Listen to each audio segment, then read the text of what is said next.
A man who was kicked off a Delta flight is now suing the airline. Kima Hamilton was on a flight from Atlanta to Milwaukee when he says he just couldn't wait. Have you ever had that feeling? He decided to get up and use the restroom despite warnings as the plane was on the taxiway, ready to take off. I tried to hold it the first time, but they didn't sit down and I absolutely couldn't. And I understand that. And I'm being kicked off the plane. I'm being kicked off. I need to talk to you on the phone. Well, Delta flight attendants say they warned him they were third in line to take off and they could miss their turn if anybody got up.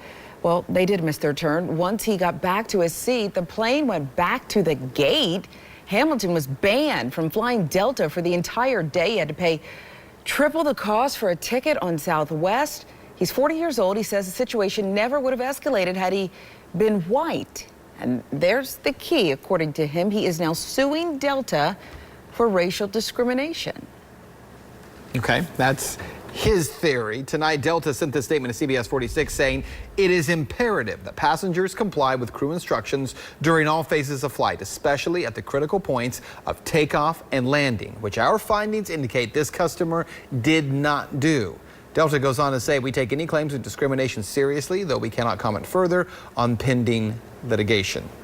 So the thing is this, he's making this claim that this wouldn't have happened to him if he were white. But there are major questions here about why did he not go to the restroom at any other point earlier before he got on the plane? When the plane is getting ready to taxi, he's not allowed to get up. That's not a black-white issue. That's an issue of any passenger who is on the plane. And it is Delta's rules, and it's not just their rules, that's the law. You can't get up during that time. I think what you're saying is perfectly reasonable.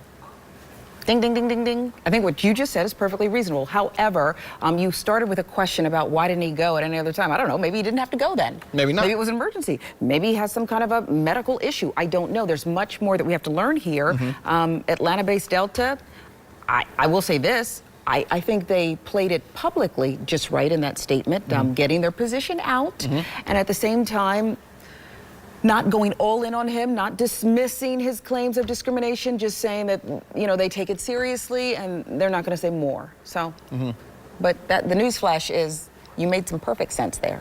For once. Alicia Roberts, you're standing by. What are people saying online? It's going to snow, folks, just because those two are getting along today. No, just kidding. This happens all the time here. It's all good fun. I have to just say, though, if public jury was deciding right now, they're not going to side with the passenger right now. So Trey's saying you're instructed to remain seated. It's very plain and clear to everyone, regardless of race. Tammy saying, no, he doesn't have a case. And Sydney also going on to say, why didn't he use the bathroom before he got on the plane? So there you go, Ben and Sharon. Some similar comments today. Of course, we want to know what you think. As always, it's one of our hashtag CBS46 talkbacks. And coming up just at about 9:50 or so, a disturbing meme tying back to the Rose Bowl. It's making the rounds on social media, suggesting Oklahoma will be blown out at the Rose Bowl by Georgia, just like the federal building in Oklahoma City. How far is too far when cheering for your sports teams? This one, I don't know, not getting a lot of sympathy as well on social media. Feels a little intense for a football game. And I'm a big football fan, but I mean, if it's one person who just, you know, loses it and tweets something like that, why would other people also think that that's a good idea? You know, that's the only thing I can't understand. You know, wouldn't somebody say, if it was him, I'd say, hey, you might want to take that down. Take this down. No, nobody agrees with you. You're talking about murder. Yeah. We'll hear what folks have to say, but like you said, I can't imagine anybody saying, yes, this was a great idea. But if you're out there, bad idea. Call us. I want to know. Only on CBS 46. How about this? The man who was once blamed for the collapse of I-85 is telling his story. For the first time, we are going to hear from Basil Ellaby. Remember him? He was charged with arson and criminal damage to property after a section of I-85 caught fire and collapsed. Police said that Ellaby had drugs in his system, that he was using drugs before he put a chair on top of a shopping cart and set it on fire, and that fire then spread to material stored underneath the bridge and then to the bridge itself. Yes, they claimed it was all his fault. Just minutes ago, Ellaby told CBS 46 reporter Brittany Miller he was always innocent. You can sit me in here every day for 6 hours a day, 6 months, 7 days a week. I would never admit to that, and I stuck by it. Well, Ellaby will not be prosecuted as long as he completes an 18-month rehab program. You can see more of Brittany Miller's exclusive interview on CBS 46 News at 11. Like you know what, we were right here, both when it reopened, but initially, obviously, when the bridge, the overpass collapsed. And I want to actually give us some credit because you and I, we smelled something right away, okay? This one guy, if that's the case, because unfortunately in America, there's homeless people under a lot of bridges and overpasses. And, you know, he did kind of seem like a scapegoat. And for all that to happen, millions of dollars, months of inconvenience to folks, a major transportation system just kind of shut down, rerouted. And now it's like, well, if you keep your nose clean, all charges drop. Yeah, and remember, Basil Ellaby, no matter what you think about whether he started, and there's no evidence, there was no proof that we saw that he did it. It was by the word of a couple of other people who were also homeless that he did this. And using drugs. And using drugs. Admittedly. But if that were the case, there was still no responsibility ever put on GDOT for the fact that they were storing materials under the bridges. And remember, the state of Maryland and I believe Kentucky immediately said, hey, we're not going to do that anymore. Abort immediately. Yeah. So. And GDOT still hasn't. More from Basil Ellaby at 11. Tonight, fire crews in California, they're wrapping up day 10 of trying to contain massive wildfires. It's really bad out there, folks. The Thomas Fire has burned thousands of acres so far. The flames, well, just look, they've destroyed more than 900 buildings, and this is now the 5th largest wildfire in California history. Meteorologist Ella Dorsey has been monitoring the fires for days. Ella, wildfires in California, it's a common problem, but this one, it is so powerful. What makes it so? Well, it's a combination of weather things. One is the Santa Ana winds, and the other one is the very low humidity. It's very dry out there. Let's take you through exactly where the fire is occurring.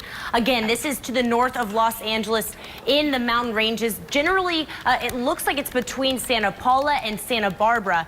At this point, it is bigger than the entire city of San Diego.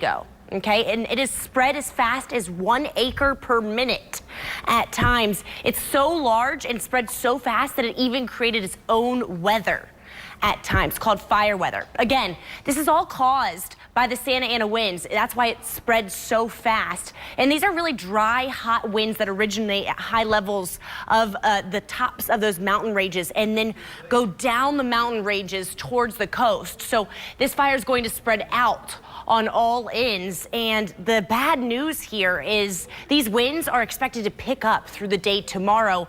We're going to see gusts up to 55 miles per hour in the area that is seeing that large fire. Because of that, the National Weather Service thinks that this fire is likely to spread rapidly through the day tomorrow. Again, we could see this fire spread at 1 acre per minute. So this is not over. It's only 25% contained. It does look like weather conditions improve into the weekend, but we're going to have to be thinking about these counties and these people. Ventura, Santa Paula, areas, about 200,000 people are threatened by this fire right now. So we'll keep you updated on the latest coming up here in just a few minutes and in the coming days. Sharon?